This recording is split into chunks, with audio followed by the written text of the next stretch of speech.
gospel. So when did you, do you recall having a calling, or how did you turn to ministry? I migrated, as you know, and I came here thinking that I will take hold of the American dream. And that dream was more about getting my family through, my daughter at the time, through high school and college, and me landing a great job and all those things that you dream of. And when I got to, I think it was 2 years after I migrated, I moved from New York to Connecticut. And my family, my sisters were there, living there and attending church. So I went along with one of my sisters, and it was in that church that I heard the call from God. And I must say I had heard the call before, but I tried to talk myself out of it for many years. But when I heard it in 2006 again. I realized that I could not ignore that call. I was in a Bible study group, like the group we have. And one night I went home after Bible study, and the scripture that they were discussing, it came back to me in a very, very clear way, and I could not sleep all night. I heard it over and over. And I knew at that moment that this was God. And, you know, he was using a voice that said, I'm not going to take no for an answer. That voice that you know that, okay, if I don't do what I'm being told to do, I'm going to be in trouble. And so I wrestled with it for a few days, but I just knew from that moment where I was heading.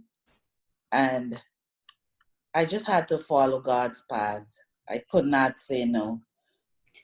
Couldn't. Do you remember what the scripture was? Yes, I can't forget that scripture. It was Romans 10, verse 14 to 15. And it says, and God is funny. I tell people all the time that God has a sense of humor, because the text says, how can they hear if there's no one to tell them? I'm paraphrasing it. How can they hear if there's no one to tell them? And how can someone tell them if they're not sent? How beautiful are the feet of them that bring good news. I'm a shoe lover. I love shoes. My shoes have got to be beautiful. And here was this text saying that if I take the gospel, I will have the most beautiful feet. Shoes, yeah. And I was like, oh my Lord, you know how to speak to me. And I knew that very early in my walk with God, when I was still in my 20s, I knew that I had gotten the gift of preaching and speaking and telling the good news. And without any kind of training, I used to be a youth preacher, a young adult preacher, because I was in my 20s. And when I was done preaching, well, after my knees were knocking and my hands were sweating, and I delivered a message, the older folks in the congregation would say to me, wow, you did really good. And at first I thought they were just being kind. But then once I tried to stop doing it, I tried to pretend that I did, because we had changed pastors. And one of the ladies in the congregation, she was in her 70s, she went to the new pastor and she said, we have a young lady in this congregation who is like a pastor. She doesn't have the certification, but she can preach the word. And he came to me, the pastor came to me, and he said what she told him. He relayed the message, and I said, well, I don't know about that, but I know I can try. And so he said, well, stop hiding. And so I started preaching again.